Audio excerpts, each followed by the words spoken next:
Olá, companheiras, olá, companheiros, saudações petistas. Sejam mais uma vez todas muito bem-vindas e muito bem-vindos. Desta vez é o episódio número 51 do podcast Em Tempos de Guerra, a Esperança é Vermelha.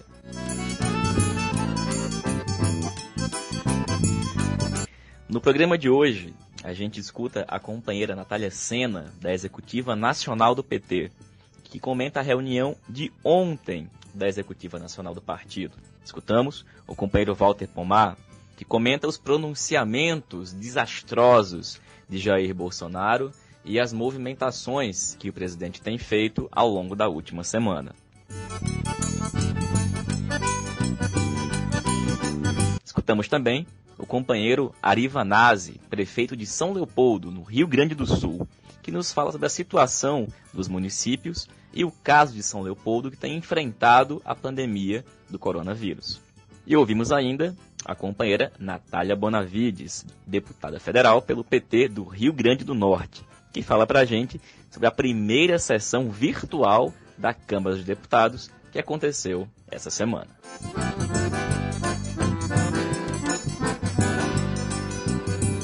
Pessoal, hoje é sexta-feira, dia 27 de março, e eu queria começar comentando a terrível e criminosa campanha que o governo de Jair Bolsonaro deflagrou, que se chama O Brasil Não Pode Parar. É uma campanha que, ao que tudo indica, foi feita, inclusive, com dispensa de licitação, que tem o objetivo de chamar as pessoas para voltar à normalidade. Aquilo que o presidente falou no seu discurso em cadeia nacional esta semana está sendo colocado nas redes sociais, provavelmente também material impresso e divulgado em todo o país. Isso tem incentivado que diversas pessoas da base do bolsonarismo organizem mobilizações. Tem carreata já sendo convocada, acho que algumas inclusive sendo realizadas, convocando as pessoas para voltar para a rua e romper com o isolamento social. E além disso, uma parte das pessoas que não são da base do bolsonarismo, mas que veem o presidente da República ir na TV e dizer que pode sair, tá tudo bem, tá tudo normal, acha que de fato pode voltar. E quem precisa trabalhar de manhã para poder comer de noite, ao escutar isso, certamente vai voltar para a rua. Ou seja, o que o governo Bolsonaro está fazendo, e essa campanha significa, é uma aposta em algo que pode dar muito errado, e que tende a dar muito errado. Ou seja, eles acreditam que, colocando toda a população em contato, isolando unicamente os mais idosos, transmitindo-se, portanto, o vírus rapidamente entre todo mundo, espera-se que a grande maioria das pessoas desenvolva imunidade ao vírus, e que, portanto, não seja preciso parar a produção, interromper a economia, que essa é a saída. É isso que eles estão propagando. Mas percebam a gravidade e o risco que isso implica. Basta lembrar o caso do que aconteceu em Milão. Ontem, o prefeito de Milão admitiu que errou, porque adotou exatamente esta posição. Quando a campanha começou pedindo isolamento social, a cidade tinha 250 pessoas infectadas, 12 mortes. Hoje, nessa sexta-feira, já passa de 5.400 mortes e mais de 37 mil casos na cidade de Milão. Pois bem, perceba que é esta a política que Bolsonaro quer implantar aqui, ao lançar uma campanha como esta, divulgada pelo perfil oficial da Secretaria de Comunicação da Presidência da República, intitulada O Brasil Não Pode Parar. Quem estava numa mesma linha até um dia desses era o primeiro-ministro britânico, o Boris Johnson. E ele hoje, desde ontem, está confinado, porque testou positivo ele e o ministro da Saúde do Reino Unido. Portanto, queria começar o programa de hoje destacando o absurdo desta campanha e a gravidade da aposta que Bolsonaro e todo o seu governo está fazendo ao pedir que rompamos com o isolamento social e retomemos a normalidade. Isso está errado. É uma orientação equivocadíssima, além de cruel. E, portanto, começamos o programa de hoje orientando aqueles que possam, que continuem fazendo o isolamento social e que retardemos ao máximo a propagação, o contágio e a contaminação deste vírus. E dito isso, a gente escuta a companheira Natália Sena, integrante da Comissão Executiva Nacional do Partido dos Trabalhadores. Natália, nossa executiva se reuniu ontem, dia 26 de março, uma reunião convocada para discutir um tema que, desde a reunião do DN, está em pauta, o Fora Bolsonaro, mas também outras questões, como as medidas que o PT vai apresentar para enfrentamento à crise. O que você nos conta, Natália, de como é que foi essa reunião da Comissão Executiva Nacional? Oi, Patrick. Oi, Walter. Oi para todo mundo aí que acompanha a gente no podcast. Espero que esteja todo mundo tomando os devidos cuidados aí de isolamento e descumprindo as recomendações irresponsáveis e assassinas do presidente Bolsonaro. Eu vou relatar um pouco para vocês o que aconteceu ontem na reunião da Executiva Nacional do PT. Foi uma reunião convocada na terça, se eu não me engano, terça ou quarta, para acontecer na quinta. E, basicamente, a reunião foi convocada após o pronunciamento criminoso que Bolsonaro fez, dizendo mais uma vez que a situação do coronavírus era algo menor, era uma histeria, e que as pessoas deveriam voltar à vida normal. Então, diante dessa situação absurda, a Executiva Nacional do PT se reuniu para tratar do assunto, tratar da conjuntura. A pauta única era o debate de conjuntura. Além de praticamente toda a Executiva Nacional, estavam presentes alguns deputados federais, os governadores Rui Costa, da Bahia, e Fátima Bezerra, do Rio Grande do Norte, a vice-governadora Regina, do Piauí, e o presidente Lula e a presidenta Dilma também estavam presentes. Foi uma reunião online, com certeza, né? Nós estamos cumprindo ou fazendo o possível para cumprir ao máximo as recomendações de saúde em relação ao isolamento social.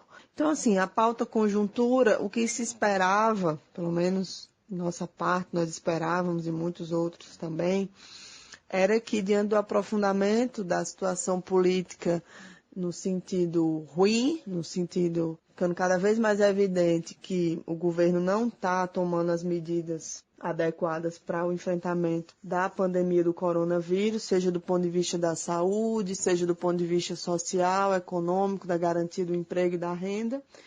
Diante disso, a gente esperava que pelo menos algum debate no sentido de adotar uma posição mais avançada, a gente pudesse ter nessa reunião, uma posição mais avançada do que o que foi tirado no último Diretório Nacional, que eu já relatei aqui no podcast, né, aquele relato sobre a votação de emendas ao texto de conjuntura, que foram todas derrotadas a respeito do Fora Bolsonaro, do impeachment, do fim do governo Bolsonaro.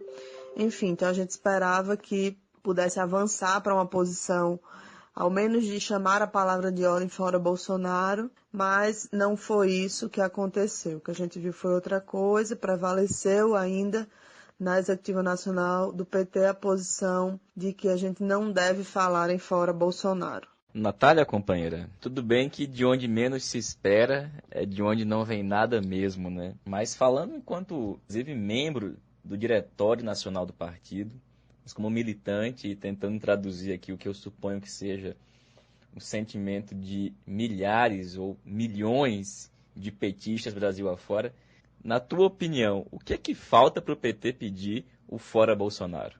Olha, Patrick, eu realmente fico me perguntando o que é que ainda falta acontecer para que o PT, de uma vez por todas, assuma que é hora de dizer fora Bolsonaro, de dizer como tirar Bolsonaro, de começar a trabalhar essa ideia na nossa base social, na nossa base eleitoral. Eu vou tentar aqui fazer um relato do que foi a reunião, a partir de algumas interpretações que eu tenho das posições. Eu acho que assim fica mais fácil da gente compreender o que é que as pessoas estão pensando. Basicamente, existem dois blocos. Uma parte defende que a gente fale de acabar com o governo, e outra parte defende que a gente fale das questões da vida do povo sem apontar uma saída política em relação ao governo, seja ela qual for. Primeira coisa que é importante deixar nítido é que ninguém discorda que a gente tem que apontar saídas para a vida do povo e que o que está sendo feito pelo PT está correto. Então a gente não tem divergência sobre as medidas que o PT está propondo, que a bancada está propondo. Isso está, digamos assim, um consenso. A gente está adotando a linha correta nesse sentido. Temos que apontar medidas para dialogar com o povo no sentido de resolver as suas questões concretas, como é que a gente vai garantir o emprego, a renda, investimento na saúde, investimento na área social. Então, isso não tem divergência, sendo que uma parte acha que, além disso, a gente tem que propor uma saída política e outra parte acha que não é hora de falar de política. Então, alguns companheiros que citaram, que defendem de formas diferentes, óbvio, que a gente não deve falar em fora Bolsonaro. Companheiro Quaquá, Mônica Valente, companheiro Márcio Macedo, Paulo Teixeira, Gilmar Tato, companheiro Dulce. Esses companheiros, de formas diferentes, é óbvio, defendem que a gente deve focar nas questões da vida do povo sem falar em fora Bolsonaro. Tem diversos argumentos, como eu disse, mas tem um raciocínio geral que é a questão da cautela. A gente precisa ter cautela, porque o povo não quer saber de política, nós não podemos ser acusados de eleitoralistas, diante daquela proposta de propor antecipação das eleições ou novas eleições, enfim, o povo está preocupado em sobreviver. O outro bloco defende, também de diferentes formas, que a gente deve, além de falar das questões concretas do povo, falar em fora Bolsonaro. E aí também tem diferentes embocaduras, como falar fora Bolsonaro. Companheiro Socol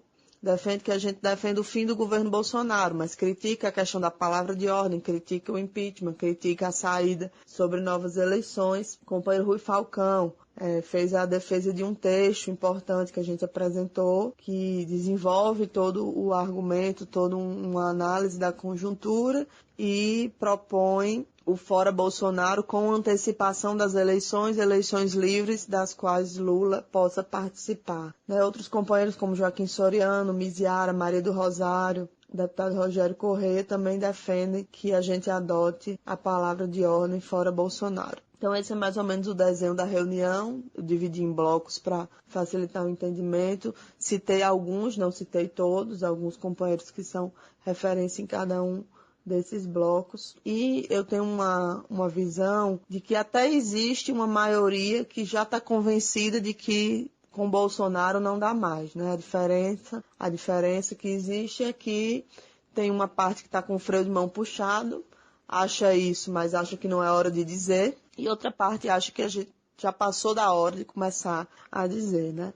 Eu tenho uma interpretação, até falei sobre isso ontem no nosso programa, o Antivírus, que tem uma certa distorção em relação ao que é o acúmulo de forças. Porque todo mundo fala que a gente precisa acumular forças para chegar no momento de tirar o governo Bolsonaro, de derrubar ele, de derrotar e encontrar uma saída política. Mas, aparentemente, uma parte das pessoas acha que defender uma ideia, por exemplo, não é parte desse acúmulo de forças. Então, a gente precisaria primeiro estar consolidado na sociedade essa ideia para depois que a gente pudesse adotar a palavra de ordem. Para mim é uma coisa meio difícil de compreender, porque eu acho que tem uma diferença muito grande sobre o que cada um entende do que é o acúmulo de forças. Outra coisa que aparece muito na discussão é o fato de que essa não seria a tarefa do PT. E aí, mais uma vez, eu cito que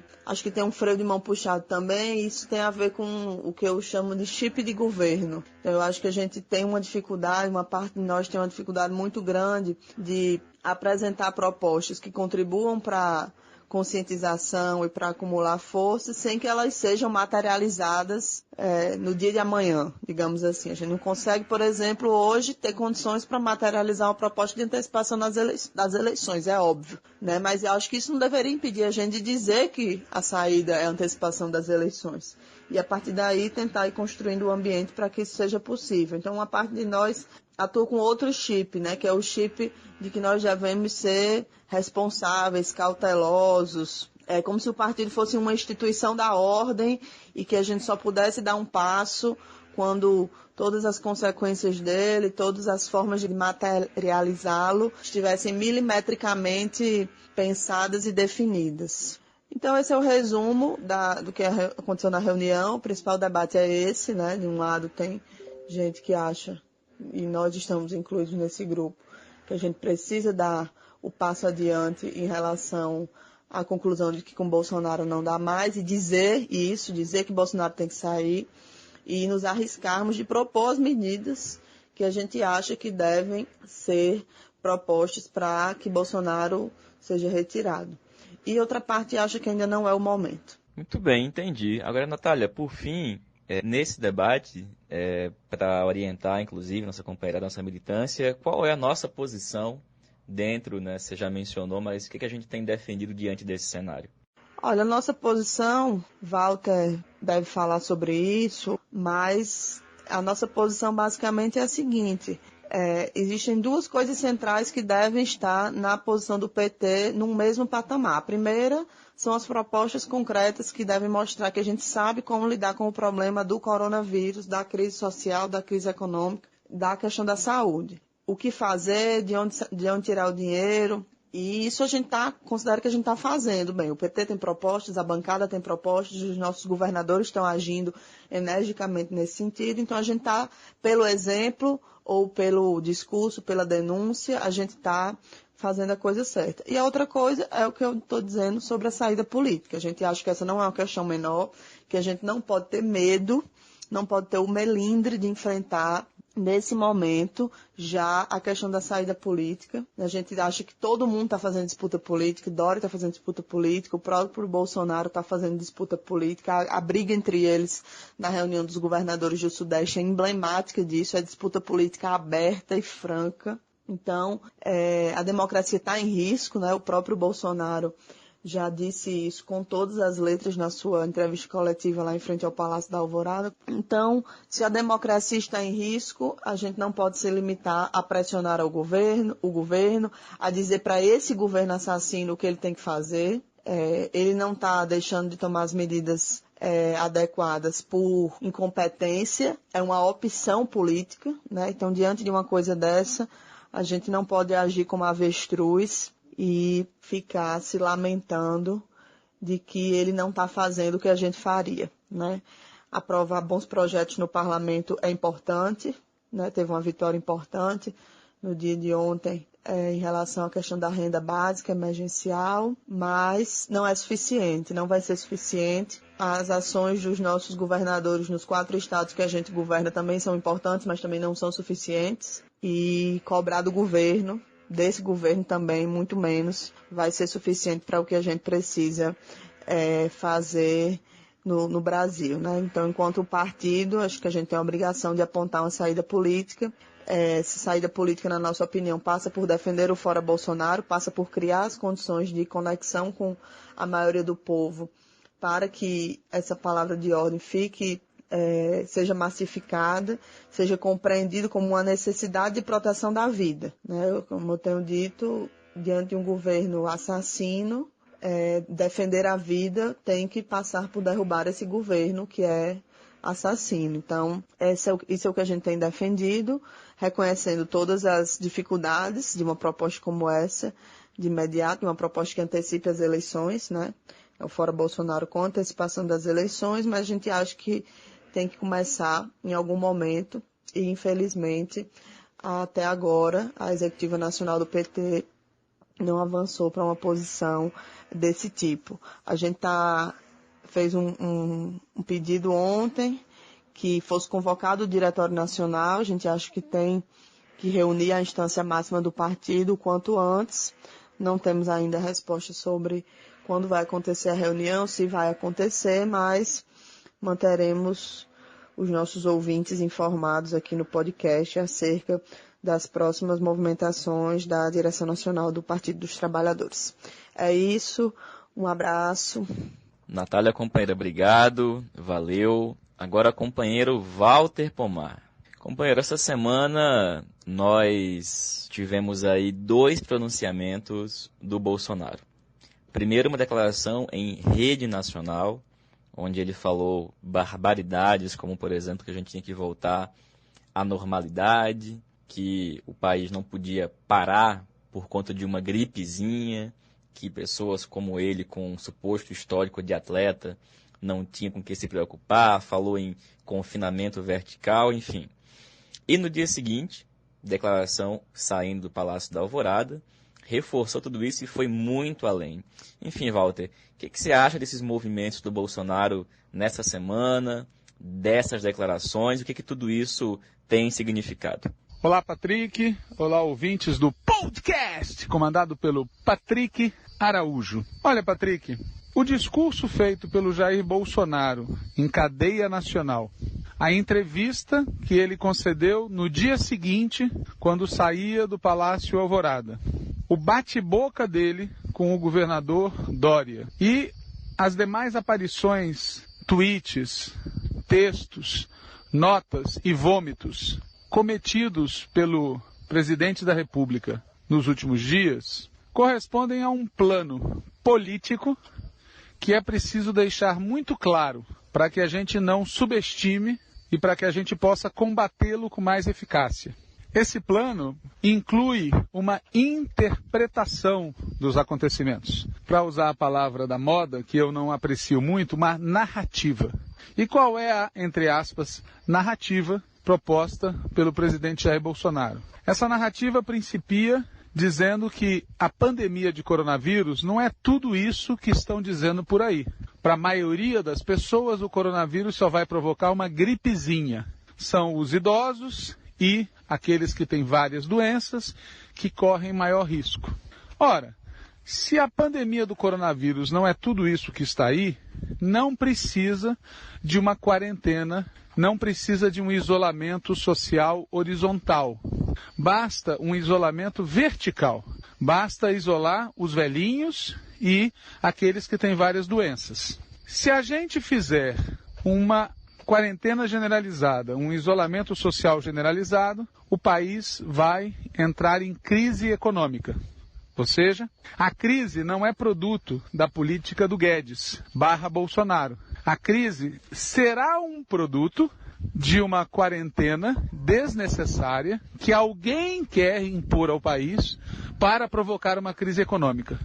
Com qual objetivo? Com o objetivo de gerar o caos. E quem seriam essas pessoas tão maléficas que, sem a menor necessidade, querem se aproveitar de uma gripezinha para provocar uma grande crise econômica? A esquerda. O presidente Jair Bolsonaro, na coletiva que ele deu na saída do Alvorada, foi explícito. A esquerda quer o caos para fazer aqui no Brasil o que ela fez no Chile. E se isso acontecer, a normalidade democrática estará em risco. Normalidade democrática em risco é a senha que os cavernícolas usam quando querem nos ameaçar com uma intervenção militar. A quem esse discurso atende? Em primeiro lugar, aos empresários que não querem parar a produção. Em segundo lugar, aos empresários que querem ficar com o dinheiro do orçamento público e que têm horror da ideia de fazer aqui no Brasil aquilo que os governos comunistas da Inglaterra, da França, da Espanha, da Itália e da Alemanha estão fazendo, ou seja, subsidiar a sobrevivência dos trabalhadores que estão ficando em casa para não ampliar o contágio. Como todo mundo sabe, nesses países europeus que eu citei, existem ditaduras comunistas. Aqui no Brasil é diferente. Como o presidente Jair Bolsonaro deixou muito claro, aqui não é uma ditadura. Ou seja, são as famílias que têm que cuidar dos indivíduos. Porque na concepção ultraliberal, tosca, do Jair Bolsonaro e de grande parte do empresariado brasileiro, é cada um por si e Deus por todos. Não há ação do Estado, não há ação social para proteger as pessoas. No fundo, o discurso do Jair Bolsonaro acerca do coronavírus é muito similar ao discurso feito pelo empresário individual ou pela associação empresarial que se recusa a adotar medidas de proteção ao meio ambiente, à saúde do trabalhador e à saúde do consumidor. Como todo mundo já deve alguma vez na vida ter ouvido, o empresário individual ou a sua associação diz: custa muito caro adotar medidas que protejam o meio ambiente dos dejetos produzidos pelas fábricas, custa muito caro garantir equipamentos de proteção individual para todos os trabalhadores, custa muito caro isso, custa muito caro aquilo, e, portanto, trabalhador, você escolhe. Se quer trabalhar e receber teu salário, é nessas condições. Se não quer trabalhar, é seu direito. Esse tipo de chantagem que faz o trabalhador abrir mão da sua saúde para poder receber um salário com o qual sobreviva, ou seja, esse tipo de chantagem que submete cada trabalhador individual e a classe trabalhadora como um todo a ter que optar entre a doença ou a fome, entre a morte imediata e a morte no médio prazo, esse tipo de chantagem é a base do discurso feito pelo Jair Bolsonaro acerca da pandemia do coronavírus e da desnecessidade, entre aspas, de um isolamento social amplo e de uma quarentena ampla. Porém, se o discurso do Bolsonaro fosse só isso, se ele fosse feito nestes termos, ele seria um desastre político, porque ele explicitaria a sua preocupação única e exclusiva com os lucros do empresariado. Por isso, tanto no discurso, quanto na coletiva, quanto em outras oportunidades, o Bolsonaro tenta aparecer como alguém que estaria preocupado com o emprego e com o salário do trabalhador comum, que vai ser prejudicado se a crise econômica se instalar. Lembrem-se que ele não admite que a crise já está aí, produto das políticas do seu governo. Jair Bolsonaro tenta se apresentar como alguém preocupado com o autônomo que deixará de receber a sua renda. Tenta aparecer como preocupado com o salário do servidor público e assim por diante. E notem que essa demagogia dialoga com o senso comum de uma parte da classe trabalhadora que foi efetivamente ganha para o discurso neoliberal, segundo cada um por si e Deus por todos. E nós não devemos subestimar o apoio deste tipo de posição, que tira o Estado de cena, tira a sociedade de cena e faz com que a sobrevivência de cada um seja única e exclusivamente uma responsabilidade pessoal ou, no máximo, da família. Claro que as pessoas sabem que, diante de uma enchente, diante de um incêndio, diante de um terremoto, diante de um tsunami, diante de alguma catástrofe em larga escala, cada um sozinho ou com sua família não consegue se proteger nem se salvar. Por isso é que é tão importante, no discurso do Bolsonaro, minimizar os efeitos do coronavírus e da pandemia. Nisso, ele copia as atitudes e o discurso do seu grande líder, Donald Trump, que procede da mesmíssima maneira nos Estados Unidos, com algumas diferenças importantes, entre as quais garantir $1.200 para a sobrevivência dos cidadãos que necessitem. De toda maneira, a postura do Bolsonaro vem acompanhada do apoio do Donald Trump, de uma boa parte do empresariado brasileiro, de um grande número de indivíduos que acreditam mesmo que a fé vai deter a expansão do vírus e assim por diante. Além disso, Bolsonaro desencadeou uma campanha que inclui carreatas, inclui um filme publicitário muito bem feito, por sinal, com o mote "O Brasil não pode parar", e uma série de outras iniciativas políticas, entre as quais atacar violenta e duramente ex-aliados dele, como Ronaldo Caiado e como o governador João Dólar Dória, para não falar do Witzel Mira na cabecinha. Todos eles apoiaram Bolsonaro e, com eles, Bolsonaro entrou em choque nos últimos dias de maneira muito dura, porque ele sabe que a pandemia terá como efeito aprofundar a crise econômica e ele quer tirar do colo dele isso e colocar no colo de alguém. Crise não é culpa do Guedes, crise não é culpa do Bolsonaro, crise é culpa daqueles irresponsáveis, demagogos, que pararam o país sem necessidade. A coisa é tão catastrófica, é tão assustadora, que muitas pessoas tratam como se fosse algo patológico. Quando, na verdade, embora possa haver patologia, a atitude do Bolsonaro é marcada por um cínico cálculo político. E eu insisto na palavra político. Enquanto muitas pessoas ficam dizendo que é hora de união de todos contra o vírus, união de todos para salvar o Brasil da doença, etc., etc., a extrema-direita, liderada por Bolsonaro e com o apoio de algo que gira ao redor de 30% da população, faz luta política e ideológica explícita. A esquerda tem que fazer o mesmo e não ficar esperando salvação de ninguém, nem do centro-direita, entre aspas, da extrema-direita que posa de civilizada, e muito menos dos militares. Claro que existem divergências, algumas delas relevantes politicamente, entre os integrantes da coalizão golpista. O bate-boca entre Bolsonaro e Dória, os ataques de Bolsonaro a Witzel, o contra-ataque de Caiado a Bolsonaro, nada disso é ilusão de ótica. Existem divergências políticas entre eles, mas sempre é importante lembrar, todos compartilham o mesmo programa ultraliberal e a mesma fobia da esquerda. O mesmo Dória, que tenta posar de up-to-date no combate ao coronavírus, é aquele que demite merendeiras, demite os funcionários do poupa-tempo, encaminha uma reforma da Previdência devastadora, faz cortes, privatizações, joga a PM contra os trabalhadores e os moradores das periferias, os negros, os pobres. Portanto, nós estamos diante de uma disputa política na coalizão que nos combate. Essa disputa pode e deve ser aproveitada por nós, mas nós não podemos nos iludir com o significado dessa disputa.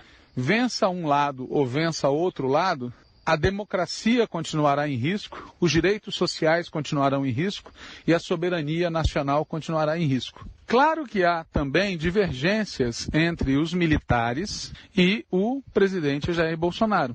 Não todos os militares. É bom lembrar sempre que Bolsonaro tem um forte apoio, tanto nas polícias, quanto nas milícias, quanto nas Forças Armadas. Não apenas na soldadesca, mas também entre oficiais de alto escalão.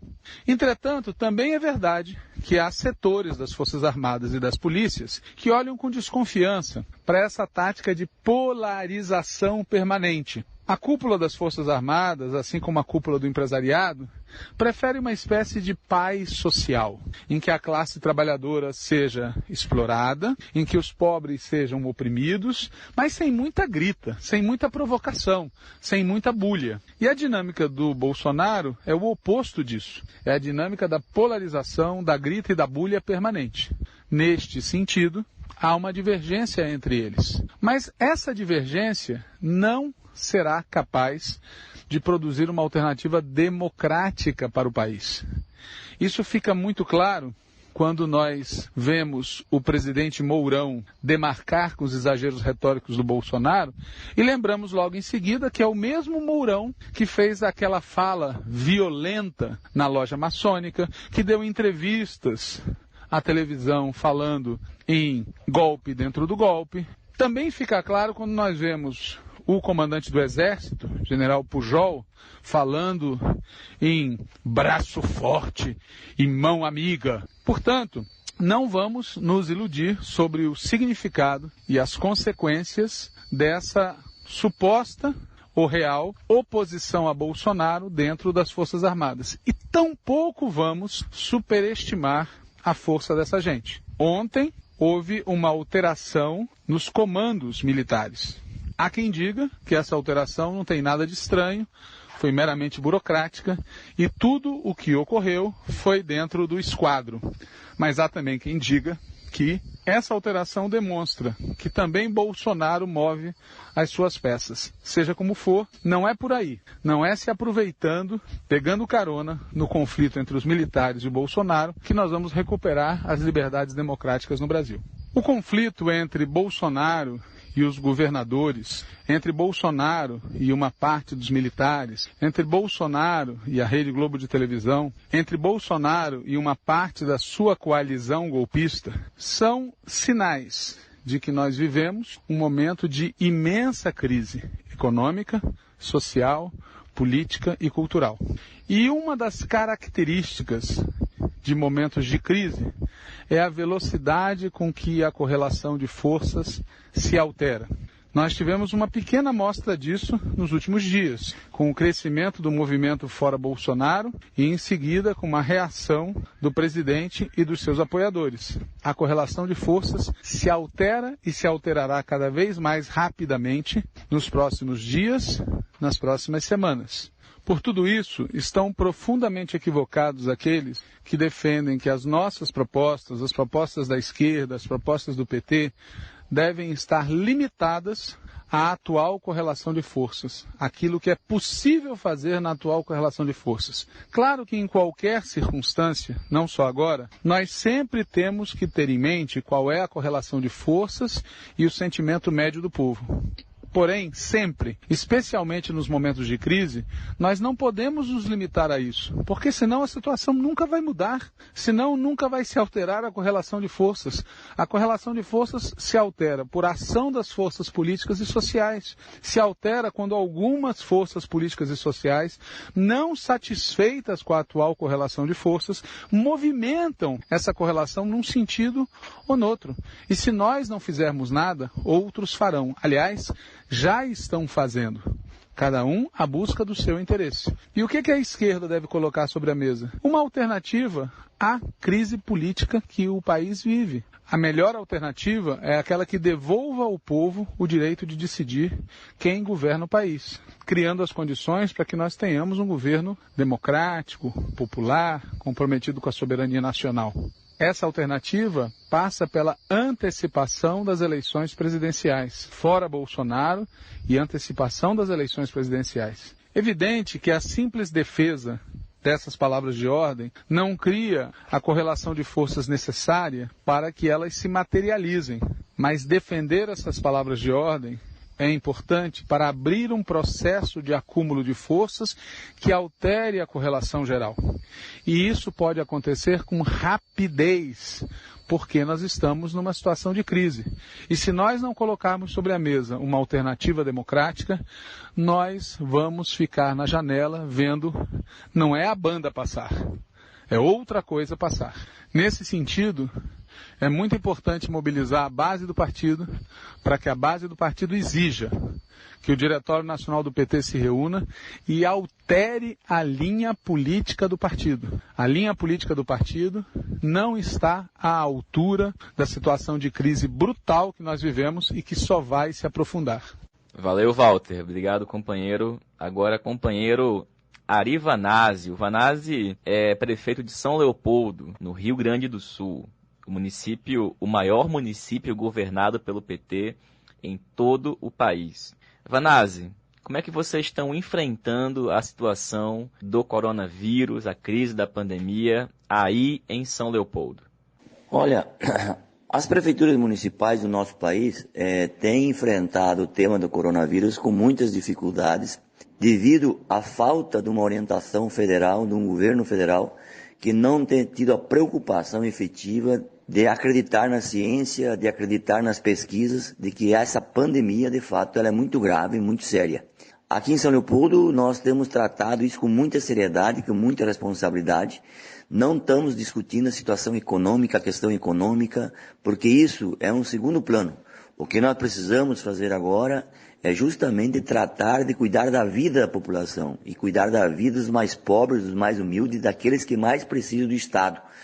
Todas as nossas medidas aqui, desde fazer com que a gente faça isolamento da população em casa, nesse período mais crítico, Além disso, nós também nos preocupamos com as nossas crianças, que cancelando as aulas, a gente acabou comprando um kit de alimentação para que eles possam se alimentar em casa. Porque não há como as pessoas ficarem em casa se não tem comida na mesa, principalmente nas regiões mais pobres, para poder atender a sua família.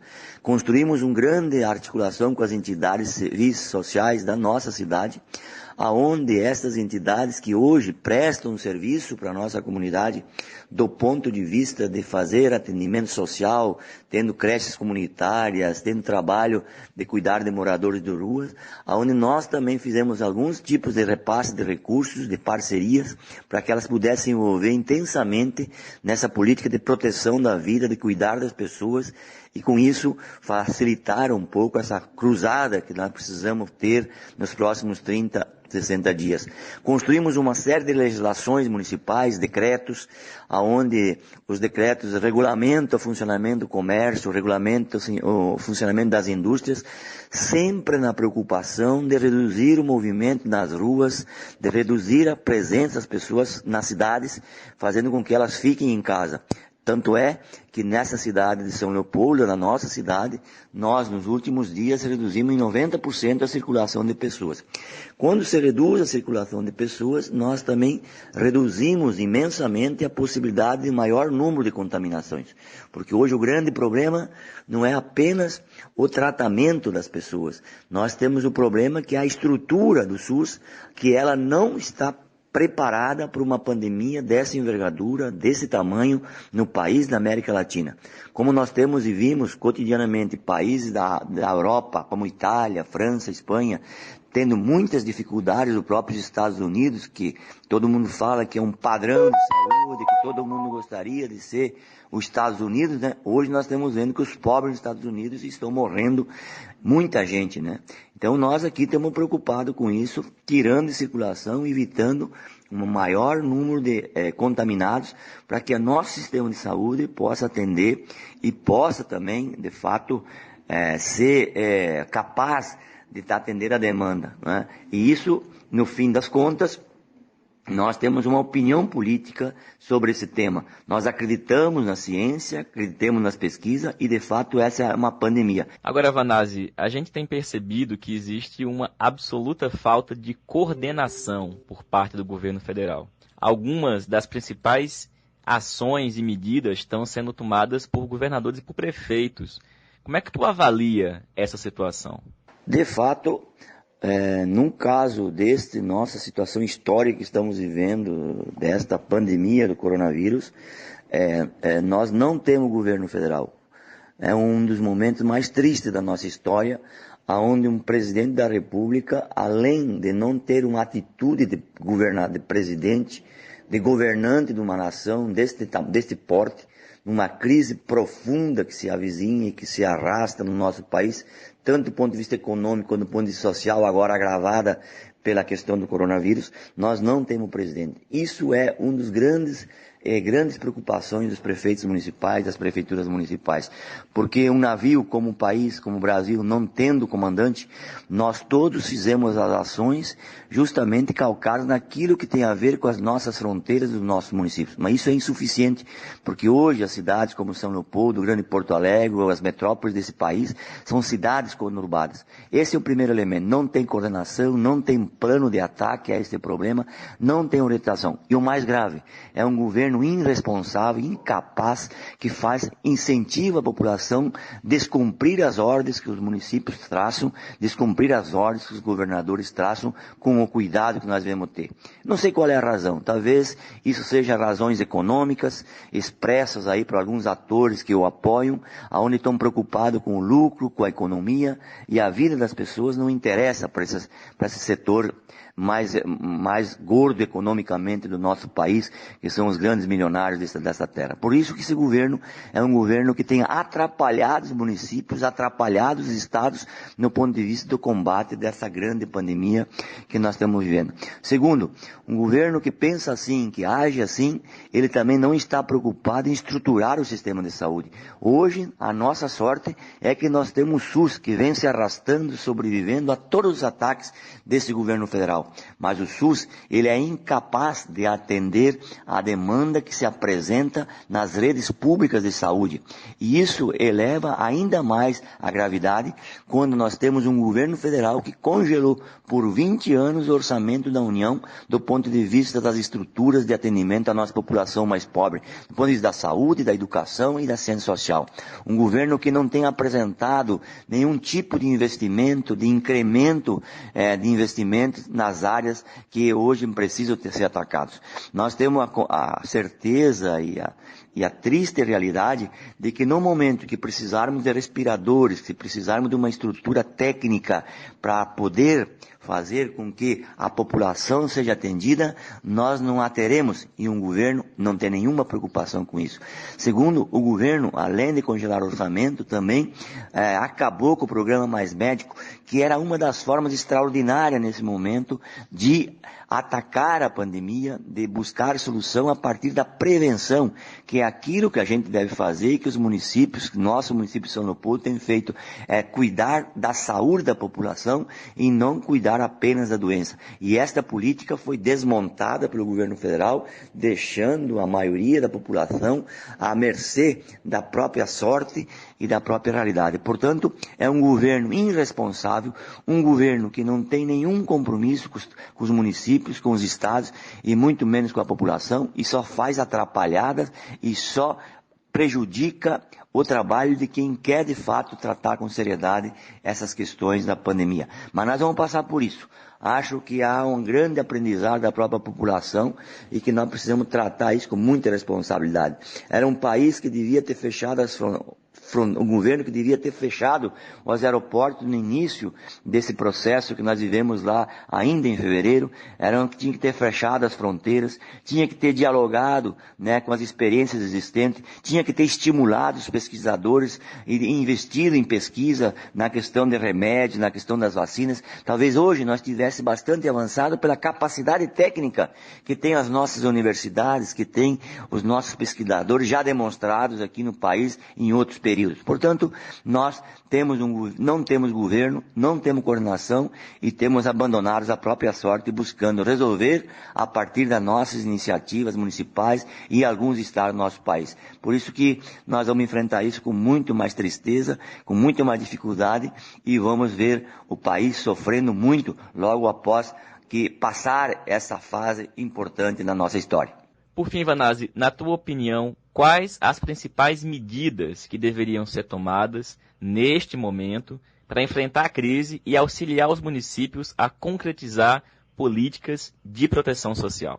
Bom, as medidas que o governo federal devia ter tomado já e que podem ser tomadas, primeiro é construir uma coordenação nacional com todos os estados para que eles possam pensar e discutir estratégias das relações entre os estados do ponto de vista estruturais para poder tratar e atacar o tema do coronavírus. Segundo, precisa urgentemente descongelar o orçamento e fazer repasse de recursos e investimento para os municípios, para os estados, que eles possam contratar mais médicos, que eles possam contratar mais enfermeiros, que eles possam fazer aquisição de equipamentos, Terceiro, precisava urgentemente estimular que as indústrias produtoras de equipamentos, de respiradores principalmente, pudesse ampliar sua produção, a sua capacidade de produção rapidamente para que os estados pudessem ter acesso e pudessem estar servidos na sua hora da grande necessidade. Terceiro, deveríamos estimular os municípios, junto com as suas entidades nacionais, a construir uma coordenação nacional para que os municípios pudessem também buscar a colaborar e a se apropriar dessa grande tragédia que nós vamos viver, estamos vivendo, para evitar tem que ter uma coordenação nacional, uma coordenação entre estados, governo federal e municípios. Isso não existe hoje, Precisa ter uma visão estratégica do ponto de vista do ataque desse problema junto às próprias instituições. Precisa ter um governo que acredite que o que nós estamos vivendo, de fato, é uma pandemia e ela vai se arrastar. E hoje, pelo que nós sabemos, o pico dessa situação será no mês de abril, aonde viveremos ali os grandes desafios da nossa da nossa sociedade brasileira. Terceiro, deviam sim buscar as experiências e apoio dos países que estão passando, que já passaram por essa situação, para que a gente pudesse atacar com isso a partir dos acertos desses países, para que a gente não precisasse aprender ou inventar novas questões. Essas relações internacionais sempre muito atritadas têm trazido prejuízo, inclusive, dos outros países que poderiam colaborar e ajudar, como está acontecendo hoje na Itália, como acontece hoje na França, como acontece hoje na Venezuela. Quer dizer, há um apoio de países internacionais que já passaram por essa situação e que estão aí dispostos. Mas nessas crises de relações, nessa irresponsabilidade desse governo maluco, irresponsável, que não tem projeto, que só atrapalha, evidentemente que nós, inclusive, perdemos essa capacidade dessas relações internacionais com mais eficiência e que pudesse dar resultado. A quarta situação de fato, é um debate que precisa ser feito no país para que os municípios cumpram com a sua tarefa e o seu papel e que eles tenham segurança, né, do ponto de vista do que estão fazendo e do retorno que isso poderá dar. Nós precisamos urgentemente ter capacidade de aquisição de material, de investimento, capacidade de execução das políticas, mas nos falta praticamente tudo. Nós não temos médicos na nossa cidade. Hoje há uma corporação que impõe dificuldade do ponto de se apresentar, há muito medo da próprios trabalhadores na área da saúde por tudo que se diz, por tudo que está acontecendo. Portanto, há uma fuga, né, muito significativa dos servidores na área da saúde, mesmo aqueles que representam o Estado, e há um enfraquecimento ensurdecedor do Estado brasileiro enquanto Estado público. Hoje, nós percebemos o quanto é importante o Estado público, né? Hoje, as pessoas percebem isso. O Estado que não tem médico suficiente, que não tem enfermeiro suficiente, que não tem leite suficiente, um Estado que, no seu papel estratégico de cuidar da população, de defender o seu povo, hoje ele está muito fragilizado em todos os aspectos. Portanto, nós precisávamos de um governo que imediatamente fizesse algumas alterações na própria legislação para poder dar capacidade de que a gente estruturasse o corpo técnico, os municípios, né, junto com as questões importantes de gestão pública. Há um governo federal que não foi capaz de chamar todas as instituições nacionais, que era muito importante, Ministério Público, Tribunal de Justiça, enfim, todos os órgãos, aqueles internacionais que pudessem ser um grande corpo, um corpo de pensar, um corpo de atuar em toda a sua esfera nacional. Isso o governo não fez, nós temos mais dificuldade de fazer nos municípios. Portanto, há de fato uma situação dramática que nós estamos enfrentando e vamos enfrentar. Evidentemente que as mortes que nós vamos ver vão ser muito maiores por falta de política nacional, de política de Estado e de um comandante que tenha cabeça. Porque esse não tem cabeça, não tem corpo e, aliás, não pensa numa solução para o seu país e não cuida do seu povo. É isso que os municípios hoje sentem a falta de um governo que possa coordenar, estimular, ajudar e incentivar o ataque dessa grande pandemia que nós estamos passando. Olha, Vanazzi, muito obrigado, companheiro, muita força e continuemos aí firmes no combate a esse vírus, a essa pandemia e à crise, que infelizmente é aprofundada pelo desastroso governo do Bolsonaro. Agora, companheira Natália Bonavides. A Natália é a mais jovem deputada da bancada federal do Partido dos Trabalhadores, é do Rio Grande do Norte, e comenta pra gente como é que está sendo essa primeira semana de sessões virtuais na Câmara dos Deputados. Quais foram os projetos apresentados pelo PT, pela oposição, e como é que está sendo o ambiente de discussão neste momento na Câmara Federal. Oi, Patrick. Oi, companheiras e companheiros que acompanham o podcast Em Tempos de Guerra, a Esperança Vermelha. Aqui é Natália Bonavides. Hoje eu exerço o mandato de deputada federal pelo PT do Rio Grande do Norte. E vou contar um pouco para vocês como é que foi essa semana no Congresso Nacional, na Câmara dos Deputados. Acho que vocês acompanharam nas notícias que o Congresso passou a ter o funcionamento remoto, né? Nós estamos trabalhando de forma virtual. E essa semana foi a primeira vez, aliás, a primeira vez na história que a Câmara dos Deputados fez sessões online. Nós tivemos sessões quarta e quinta e foi a primeira vez que nós fizemos isso de forma virtual, através de um aplicativo. Quando houve essa decisão desse novo funcionamento provisório do Congresso, e é uma forma que realmente é necessária, né, porque não tinha nenhuma condição de continuar funcionando de forma presencial regular, com tanta gente de todos os estados, inclusive uma boa parte de idade avançada, mas quando houve a decisão de passar ao funcionamento à distância, nós tínhamos uma preocupação que era se esse novo formato ia permitir uma aceleração, né, do debate, da aprovação das reformas liberais, algumas do governo, algumas apoiadas e protagonizadas pelo tal do Centrão, né, que é esse apelido que uma parte da direita se deu. E é uma preocupação que a gente tem que ter em mente sempre, até porque no começo dessa crise, o próprio governo Bolsonaro acenou para que essa ia ser a solução para a crise, né? Aprovar as tais das reformas neoliberais. No entanto, essa semana não foi esse o tom, né? A pauta realmente foi focada nas medidas de enfrentamento à crise do coronavírus, mas eu já convido vocês a estarem junto com a gente em alerta. Acho que vocês ouviram minha gata miando aqui, é Tere, depois eu explico o nome dela para vocês. Convido vocês para estarem junto comigo em alerta, junto com a gente, para que não se aproveite esse momento de crise para passar essas reformas antipovo, antipopulares, como pode acontecer. Né? O momento é de debater lá no Congresso as reformas que tragam proteção, né, à classe trabalhadora que está sendo atingida por essa crise.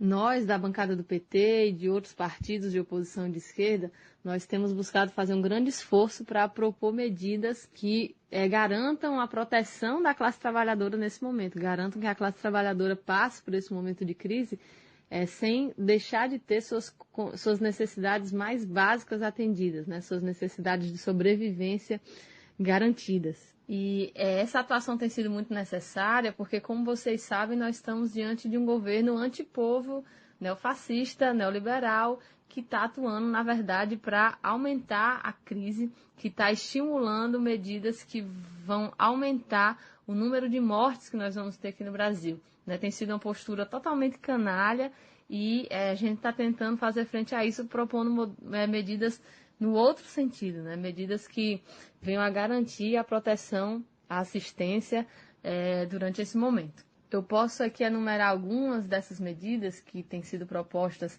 pelo nosso mandato, por outros mandatos do PT, por outros mandatos dos partidos de esquerda, como a garantia de uma renda mínima, a garantia de estabilidade para que as pessoas não sejam demitidas nesse momento, um auxílio emergencial para alguns setores específicos, como a população em situação de rua, os agricultores familiares, a proibição de se cortar energia, luz, o auxílio a micro e pequeno empresários para que tenham como garantir folha de pagamento durante esse período, medidas emergenciais para o setor cultural, enfim. São várias as áreas em que nós temos proposto medidas para enfrentar essa situação. E eu queria fazer o destaque para uma dessas propostas, né, que foi uma proposta comum de todos os partidos de oposição e que foi a votação na Câmara essa semana, que foi a proposta de uma renda mínima emergencial. O governo Bolsonaro havia sinalizado com um voucher de R$200 para os trabalhadores informais. E nós, da oposição, defendíamos uma proposta de renda mínima emergencial de um salário mínimo para os trabalhadores em situação de vulnerabilidade. Houve intensas negociações e acabou sendo aprovada a seguinte proposta: R$600 por trabalhador nessas condições, ou de desemprego, ou de informalidade, ou que fossem microempreendedores que estivessem sem renda, podendo haver até 2 benefícios por família, ou seja, cada família vai poder chegar a receber até R$1.200, sendo considerada aí que as famílias de mães solo, ou seja, aquelas famílias que são chefiadas só por mulheres, também vão ter direito a essa cota dupla. Então, também vão poder acessar os R$1.200.